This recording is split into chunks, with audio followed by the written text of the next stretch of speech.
ওকে, আমরা তাহলে আজকের ক্লাসটা শুরু করি।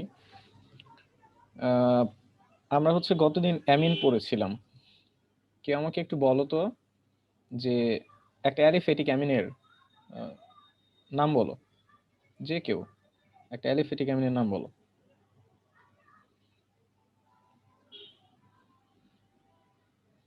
একটা অ্যালিফেটিক অ্যামিনের নাম বলো। Methyl amine. Methyl amine, very good. যেমন একটা অ্যামিনের সংকেত হচ্ছে CH3NH2, এটার নাম কি? Methyl amine. CH3 যেহেতু মিথাইল, সো এটা হচ্ছে মিথাইল অ্যামিন। আচ্ছা, আমাকে একটু বলো তো, এই যে মিথাইল অ্যামিনটা আছে, এটা কি অ্যালিফেটিক নাকি অ্যারোমেটিক?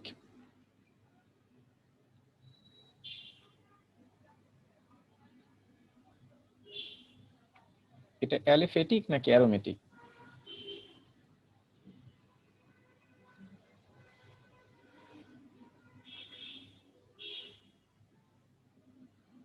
এটা হচ্ছে একটা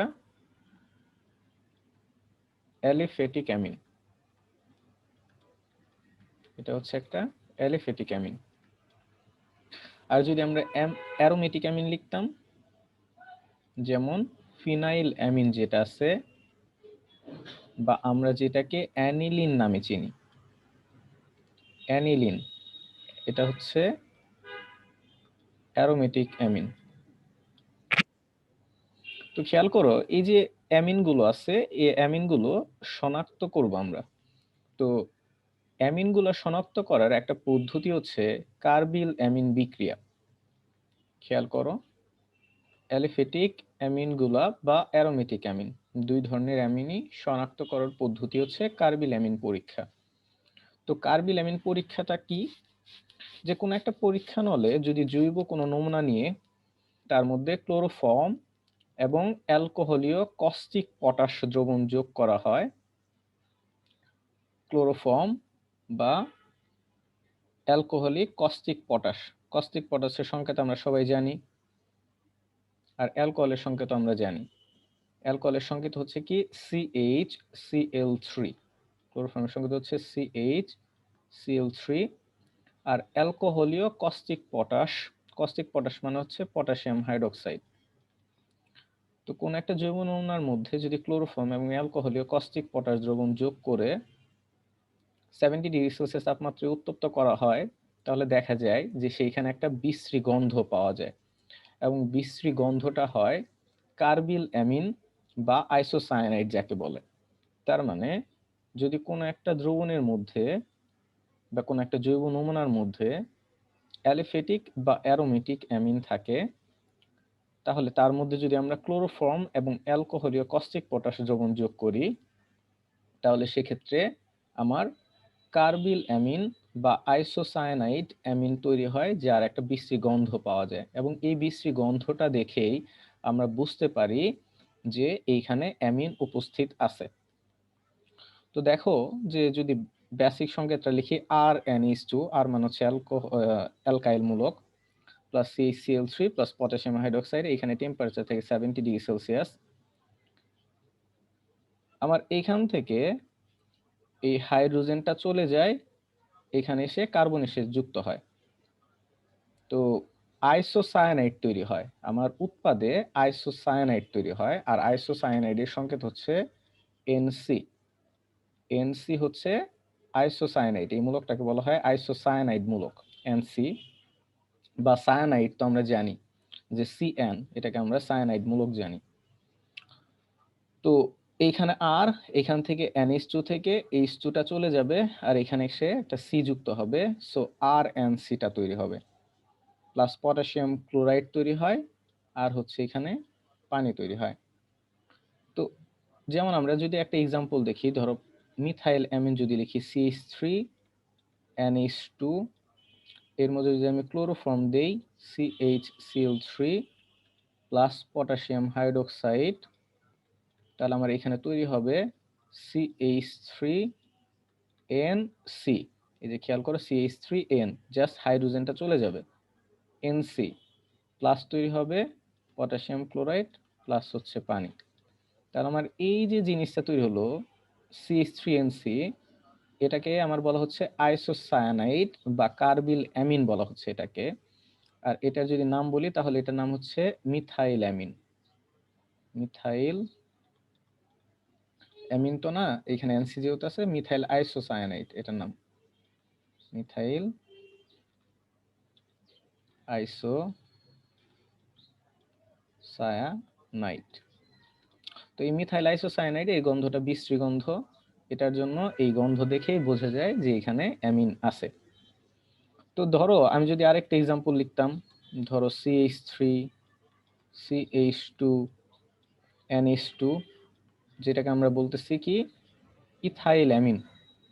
ইথাইল অ্যামিন এর মধ্যে যদি আমি ক্লোরোফর্ম দিই CHCl3 প্লাস পটাশিয়াম হাইড্রোক্সাইড দিই, তাহলে এখানে তৈরি হবে কি CH3 CH2NC plus potassium chloride plus পানি। তা আমার এইখানে যে এটা তৈরি হলো এটাকে আমি বলবো ইথাইল আইসোসায়ানাইড। ইথাইল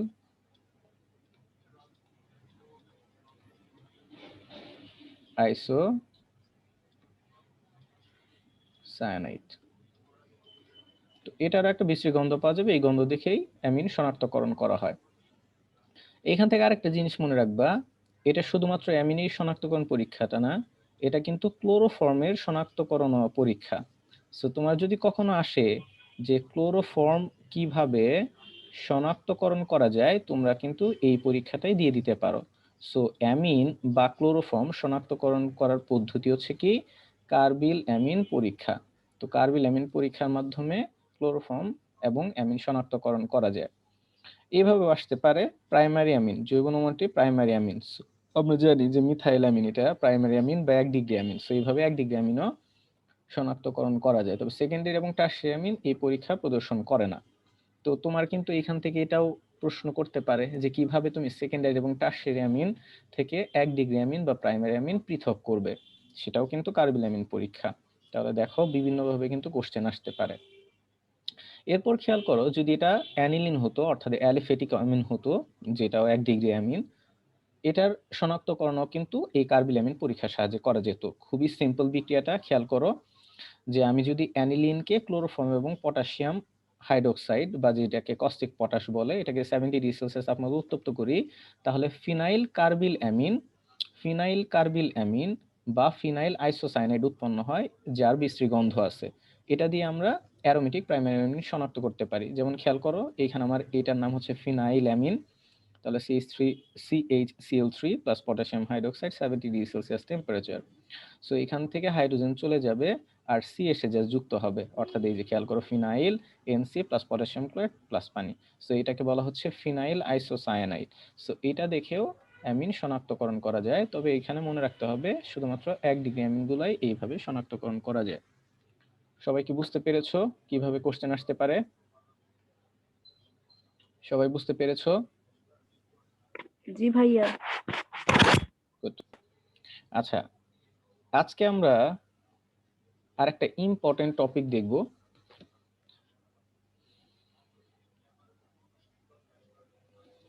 দেখো যে জৈব যৌগে বিভিন্ন ধরনের বিকারক ব্যবহার করা হয়। তো এই বিকারকগুলা দুই ধরনের হইতে পারে। কিছু বিকারক হচ্ছে ইলেকট্রোফাইল হয়, আর কিছু বিকারক আছে নিউক্লিওফাইল হয়। এখন কোনগুলো ইলেকট্রোফাইল বিকারক আর কোনগুলো নিউক্লিওফাইল বিকারক, এগুলো আজকে আমরা পড়ব। খেয়াল করো ইলেকট্রোফাইল বিকারক। ইলেকট্রোফাইল বিকারক কাকে বলে? যে সকল বিকারক ইলেকট্রনের প্রতি আসক্তি প্রকাশ করে এবং বিক্রিয়াকালে ইলেকট্রন গ্রহণ করে তাদেরকে ইলেকট্রোফাইল বলে, বা ইলেকট্রন আকর্ষী বিকারকও বলে। এদেরকে ইলেকট্রোফাইল বা ইলেকট্রন আকর্ষী ইলেকট্রনাকর্ষী বিকারকও বলে। ইলেকট্রোফাইল বা ইলেকট্রন আকর্ষী অর্থাৎ যাদের ইলেকট্রনের প্রতি আকর্ষণ থাকবে তাদেরকে ইলেকট্রোফাইল বা ইলেকট্রন আকর্ষী বিকারক বলে। এখন খেয়াল করো যে এই যে ইলেকট্রোফাইল বা ইলেকট্রন আকর্ষী বিকারকগুলো আছে, এরা ইলেকট্রনের প্রতি আকর্ষণ অনুভব করে, তার মানে নেগেটিভ জিনিসের প্রতি আকর্ষণ অনুভব করে। তাহলে তারা নিজেরা কিন্তু হবে পজিটিভ, অর্থাৎ যত ধনাত্মক আয়ন আছে, যত ধনাত্মক আয়ন আছে, এই ধনাত্মক আয়নগুলো হবে ইলেকট্রোফাইল বা ইলেকট্রন আকর্ষী বিকারক। যেমন মনে করো আমি যদি পজিটিভ আয়নের কথা বলি, যে সোডিয়াম প্লাস, এইচ প্লাস, বা ধরো আমি বললাম CH3+, বা আমি তোমাকে বললাম NO2+, তাহলে এই যে পজিটিভ আয়নগুলো আছে, এই পজিটিভ আয়নগুলো হবে ইলেকট্রোফাইল বা ইলেকট্রন আকর্ষী বিকারক। এরপরে কিছু আছে নিরপেক্ষ দ্রবণ বা নিরপেক্ষ যৌগ। নিরপেক্ষ যৌগের মধ্যে কি কি আছে? অর্থাৎ দেখো এখানে বলাই আছে ইলেকট্রোফাইল হচ্ছে যারা ইলেকট্রনের প্রতি আকর্ষণ অনুভব করে, তার মানে যাদের ইলেকট্রনের ঘাটতি আছে, ইলেকট্রন ঘাটতি আছে যাদের, তারা কিন্তু ইলেকট্রোফাইল হবে, অর্থাৎ ইলেকট্রনের প্রতি আকর্ষণ অনুভব করবে। এরকম কিছু নিরপেক্ষ যৌগের নাম হচ্ছে অ্যালুমিনিয়াম ক্লোরাইড, অ্যালুমিনিয়াম ক্লোরাইড, তারপর হচ্ছে বোরন ট্রাইফ্লোরাইড। খেয়াল করলে দেখবা এদের প্রত্যেকের অষ্টক অপূর্ণ, অর্থাৎ ইলেকট্রন ঘাটতি আছে। যেহেতু এদের অষ্টক অপূর্ণ, তাই এরা অষ্টক পূরণ করার জন্য ইলেকট্রনের প্রতি আকর্ষণ অনুভব করে, এন্ড দ্যাটস ওয়াই এদেরকে ইলেকট্রোফাইল বা ইলেকট্রন আকর্ষী বলে। মনে রাখা খুবই সোজা, ইলেকট্রোফাইল তার মানে ইলেকট্রনের প্রতি ফিলিংস আছে, তার মানে আকর্ষণ আছে, সো এরা হচ্ছে ইলেকট্রোফাইল। এরপরে আমরা যদি নিউক্লিওফাইল কোনগুলা এগুলা দেখি, যে নিউক্লিওফাইল হচ্ছে যে সকল বিকারক বিক্রিয়াকালে ধনাত্মক কেন্দ্র বা নিউক্লিয়াসের প্রতি আকৃষ্ট হয়, অর্থাৎ ইলেকট্রন দান করতে পারে, তাদেরকে নিউক্লিওফাইল বলে। নিউক্লিওফাইল মানে হচ্ছে নিউক্লিয়াসের কথা মনে রাখবা। নিউক্লিয়াসে কে থাকে? নিউক্লিয়াস মানে হচ্ছে কেন্দ্র, যেখানে প্রোটন থাকে, তার মানে পজিটিভ জিনিসের প্রতি যার আকর্ষণ আছে। সো পজিটিভ জিনিসের প্রতি যার আকর্ষণ আছে তাদেরকে বলা হচ্ছে নিউক্লিওফাইল বা কেন্দ্রাকর্ষী। এদেরকে কেন্দ্রাকর্ষী বিকারকও বলা হয়। কেন্দ্রাকর্ষী বিকারক, কেন্দ্রাকর্ষী বিকারক বলা হয়। তাহলে এরা কেমন হবে? এরা হবে যত ঋণাত্মক আয়ন আছে, যত ঋণাত্মক আয়ন আছে তারা হচ্ছে কেন্দ্রের প্রতি আকর্ষণ অনুভব করবে। এরা হচ্ছে নিউক্লিওফাইল বা কেন্দ্রাকর্ষী। যেমন মনে করো ক্লোরাইড আয়ন, বা আমি বললাম সায়ানাইড আয়ন, বা আমি ধরো বললাম CH3- আয়ন, তার মানে নেগেটিভ যত আয়ন আছে এদেরকে বলা হচ্ছে নিউক্লিওফাইল। আবার কিছু নিরপেক্ষ যৌগ আছে যাদের ইলেকট্রনের প্রাচুর্য আছে, অর্থাৎ মুক্ত জোড় ইলেকট্রন আছে, অর্থাৎ যাদের মুক্ত জোড় ইলেকট্রন আছে তারা হচ্ছে নিউক্লিওফাইল। যেমন মনে করো NH3, NH3 তে এক জোড়া মুক্ত জোড় ইলেকট্রন আছে, সো এরা হচ্ছে নিউক্লিওফাইল। পানিতে দুই জোড়া মুক্ত জোড় ইলেকট্রন আছে। OH হাইড্রোক্সিল মূলক, এদেরও মুক্ত জোড় ইলেকট্রন আছে। সো OH যদিও ঋণাত্মক আয়নের মধ্যেই চলে আসবে। সো এই যে পানি, NH3, তো এরা হচ্ছে নিউক্লিওফাইল, এরা হচ্ছে নিউক্লিওফাইল। সো এটা এভাবে মনে রাখবা। আরেকটা জিনিস তোমাদের এখান থেকে এমসিকিউ এর জন্য বলে দিচ্ছি, যে এই যে অ্যালুমিনিয়াম ক্লোরাইড বা BF3, এরা কিন্তু অ্যাসিড হিসেবেও কাজ করে, এরা কিন্তু অ্যাসিড হিসেবেও কাজ করে। আবার খেয়াল করো NH3 পানি, এরা কিন্তু ক্ষারক হিসেবেও কাজ করে। ওকে, সো এইখান থেকে একটা শর্টকাট বলে দিচ্ছি, মনে রাখবা এইখানে, এইখানে এটা মনে রাখবা। অর্থাৎ A ফর অ্যাসিড, যে সকল অ্যাসিড হচ্ছে কি ই ফর ইলেকট্রোফাইল, ইলেকট্রোফাইল, তার মানে সকল অ্যাসিড হচ্ছে কি ইলেকট্রোফাইল। আর ফর ক্ষারক, আর ন ফর নিউক্লিওফাইল। সো সকল ক্ষারক হচ্ছে নিউক্লিওফাইল। সো এটা মনে রাখবো, এই টেকনিকটা মনে রাখবো, যে এইখানে সকল অ্যাসিড ইলেকট্রোফাইল, সকল ক্ষারক নিউক্লিওফাইল। এই পর্যন্ত বোঝা গেছে কিনা? এই পর্যন্ত বোঝা গেছে কিনা? এই পর্যন্ত বোঝা গেছে? জি ভাইয়া। গুড।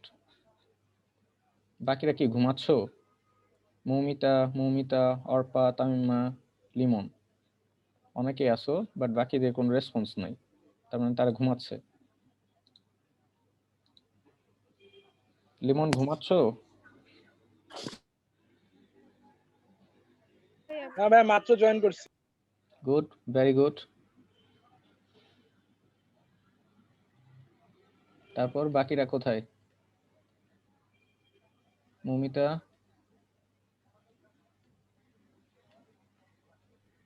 ঘুমাচ্ছ? গুড, একটু রেসপন্স করতে হবে আপু। আচ্ছা, এবার আসবো প্রতিস্থাপন বিক্রিয়া। তো প্রতিস্থাপন বিক্রিয়া মানে কি ধরনের বিক্রিয়া, এটা কিন্তু আমরা মোটামুটি জানি সবাই, তাই না? যে প্রতিস্থাপন বোঝাই যাচ্ছে যে কোনো একটা যৌগের কোনো একটা পরমাণু অপর কোনো পরমাণু দিয়ে যদি প্রতিস্থাপিত হয়ে যায়, তখন এই বিক্রিয়াগুলোকে প্রতিস্থাপন বিক্রিয়া বলে। তো এই প্রতিস্থাপন বিক্রিয়াগুলো আবার দুই ধরনের হয়। একটা হয় ইলেকট্রন আকর্ষী প্রতিস্থাপন বিক্রিয়া, ইলেকট্রন আকর্ষী প্রতিস্থাপন বিক্রিয়া।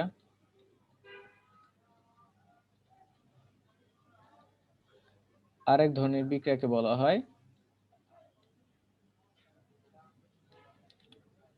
কেন্দ্রাকর্ষী প্রতিস্থাপন বিক্রিয়া।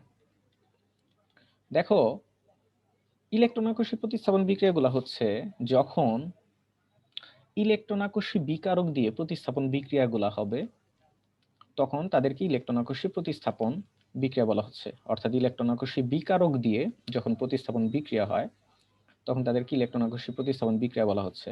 তো ইলেকট্রন আকর্ষী বিকারক কোনগুলা অলরেডি আমরা জেনে আসছি, যে ইলেকট্রন আকর্ষী বিকারক হচ্ছে কি পজিটিভ আয়ন যারা আছে, মনে করো NO2+, তারপর মনে করো Cl+, বা মনে করো CH3+।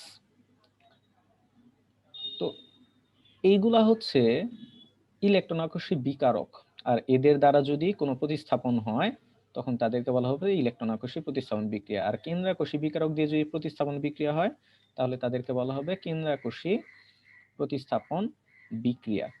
যেমন নেগেটিভ আয়ন যেগুলো আছে, OH- এর কথাই চিন্তা করো, OH- দিয়ে যদি কোনো প্রতিস্থাপন বিক্রিয়া হয়, তখন তাকে কেন্দ্রাকর্ষী প্রতিস্থাপন বিক্রিয়া বলবে। এখন মজার ব্যাপারটা হচ্ছে যে মজার ব্যাপার এবং জানার ব্যাপার, সেটা হচ্ছে যে ইলেকট্রন আকর্ষী প্রতিস্থাপন বিক্রিয়াগুলো আসলে কারা দেয়। ইলেকট্রন আকর্ষী প্রতিস্থাপন বিক্রিয়াগুলো দেয় বেনজিন। বেনজিন সমূহ দেয় কি ইলেকট্রন আকর্ষী প্রতিস্থাপন বিক্রিয়া। আর এই কেন্দ্রাকর্ষী প্রতিস্থাপন বিক্রিয়া দেয় হচ্ছে তোমার alkyl halide. Alkyl halide, alkyl halide, alkyl halide. Mamita বলো তো, অ্যালকাইল হ্যালাইডের সাধারণ সংকেত কি? অ্যালকাইল হ্যালাইডের সাধারণ সংকেত কি? দ্রুত রেসপন্স করতে হবে। অ্যালকাইল হ্যালাইডের সাধারণ সংকেত হচ্ছে Rx। মমিতা ঘুমাই গেছে। আচ্ছা, এবার খেয়াল করো যে বেনজিন সমূহ দেয় কি ইলেকট্রন আকর্ষী প্রতিস্থাপন বিক্রিয়া। ইলেকট্রন আকর্ষী প্রতিস্থাপন বিক্রিয়াগুলা বেনজিন কেন দেয়? প্রথম কথা হচ্ছে যে বেনজিনগুলা প্রতিস্থাপন বিক্রিয়া দেয় কারণটা হচ্ছে আমরা জানি যে বেনজিনে 3টা দ্বিবন্ধন আছে। বেনজিনে 3টা দ্বিবন্ধন আছে, এবং এই 3টা দ্বিবন্ধন মানে হচ্ছে সেখানে কি থাকে, পাই ইলেকট্রন থাকে, দ্বিবন্ধনে পাই ইলেকট্রন থাকে। আমরা জানি 6টা পাই ইলেকট্রন এই বেনজিন বলে সঞ্চারণশীল থাকে, যে জন্য এই এই বেনজিনকে কিন্তু বলা হয় যে বেনজিনে ডি লোকালাইজড ইলেকট্রন থাকে, যেহেতু ইলেকট্রনগুলো এইভাবে ঘুরতে থাকে। এখন এই ইলেকট্রনগুলো এইভাবে ঘোরার ফলে এই বেনজিনে একটি রেজোনেন্স কাঠামো তৈরি হয়, আমরা এটা জানি যে রেজোনেন্স কাঠামো। তারপর বেনজিনে সঞ্চরণশীল পাই ইলেকট্রন থাকার কারণে বেনজিনে রেজোনেন্স কাঠামো তৈরি হয়, যে রেজোনেন্স কাঠামো জন্য বেনজিনটা হচ্ছে কোনো ধরনের সংযোজন বিক্রিয়া দেয় না, কারণ সংযোজন বিক্রিয়া দিলে তার এই রেজোনেন্স কাঠামো নষ্ট হয়ে যায়। এই জন্য বেনজিন কিন্তু সংযোজন বিক্রিয়া দেয় না। ঠিক এই কারণে বেনজিন সমূহ প্রতিস্থাপন বিক্রিয়া দেয়। প্রতিস্থাপন বিক্রিয়াগুলো দিলে রেজোনেন্স কাঠামো নষ্ট হয় না। আচ্ছা, এইটার জন্য এই বেনজিনগুলো হচ্ছে তোমার কি দেয়, প্রতিস্থাপন বিক্রিয়া দেয়। এটা হচ্ছে 1 নাম্বার ব্যাপার। সেকেন্ড কথা হচ্ছে যে কেন ইলেকট্রন আকর্ষী প্রতিস্থাপন বিক্রিয়াগুলো হয়। খেয়াল করো, আমরা জানি যেহেতু বেনজিনের বলয়ে আমরা অলরেডি বলে আসছি যে এখানে 6টা পাই ইলেকট্রন আছে, রাইট? 3 জোড়া কি আছে, পাই ইলেকট্রন আছে বা দ্বিবন্ধন আছে 3টা। তো এই যে যেহেতু ইলেকট্রন আছে বেনজিন বলয়ে, তাই এই যে পজিটিভ আয়নগুলো আছে ক্লোরাইড, CH3+, NO2+, এই পজিটিভ আয়নগুলা তখন এই বেনজিন বলয়ের ইলেকট্রন দ্বারা আকর্ষিত হয়, ইলেকট্রনের প্রতি আকর্ষণ অনুভব করে, এন্ড দ্যাটস ওয়াই তারা বেনজিনে এসে বেনজিন থেকে হাইড্রোজেনকে প্রতিস্থাপন করে তারা নিজেরা বসে যায়। এইভাবেই তারা প্রতিস্থাপন বিক্রিয়াটা ঘটায়। এই জন্য বেনজিন সমূহ ইলেকট্রন আকর্ষী প্রতিস্থাপন বিক্রিয়া দেয়। এটা আমরা একটু মাথায় রাখবো। আচ্ছা, আরেকটা ব্যাপার হচ্ছে কেন্দ্রাকর্ষী প্রতিস্থাপন বিক্রিয়া। এটা অ্যালকাইল হ্যালাইড গুলা দেয়। অ্যালকাইল হ্যালাইড গুলা কখন দিবে এটা আমরা যখন হচ্ছে কেন্দ্রাকর্ষী প্রতিস্থাপন বিক্রিয়াটা পড়বো তখন বুঝতে পারবো। তো বেসিক্যালি আজকে আমরা যেটা পড়বো সেটা হচ্ছে 1 নাম্বার, অর্থাৎ ইলেকট্রন আকর্ষী প্রতিস্থাপন বিক্রিয়া। তো এইখান থেকে তোমাদের পরীক্ষায় যেটা আসবে যে বেনজিন সমূহ কেন ইলেকট্রন আকর্ষী প্রতিস্থাপন বিক্রিয়া দেয়। অর্পা, বলো তো আপু, বেনজিন কেন ইলেকট্রন আকর্ষী প্রতিস্থাপন বিক্রিয়া দেয়? কারণ বেনজিনের পাই ইলেকট্রন আছে তাই। Very good. সেটা ইলেকট্রন আকর্ষী যৌগকে আকর্ষণ করে। Very good, very good. তাহলে ইলেকট্রন আকর্ষী প্রতিস্থাপন বিক্রিয়াটা এখন আমরা মেকানিজমটা দেখব, ইলেকট্রন আকর্ষণ প্রতিস্থাপন বিক্রিয়াটা কিভাবে হয়। তো ইলেকট্রন আকর্ষণ প্রতিস্থাপন বিক্রিয়া হওয়ার জন্য 3টা স্টেপ ফলো করে বা 3টা স্টেপে হয়। প্রথম স্টেপটা হচ্ছে যে এখানে প্রথমে ইলেকট্রন আকর্ষী বিকারকটা তৈরি হবে। ইলেকট্রন আকর্ষী বিকারক তৈরি, ইলেকট্রন আকর্ষী বিকারক তৈরি হয়। এরপরে সেকেন্ড যে স্টেপটা আছে, সেকেন্ড স্টেপটা হচ্ছে কার্বনিয়াম আয়ন গঠন। আচ্ছা, কেউ কি আমাকে বলতে পারবা কার্বনিয়াম আয়ন কি? কার্বনিয়াম আয়ন, কার্বনিয়াম আয়ন চেনো? Carbonium ion anyone?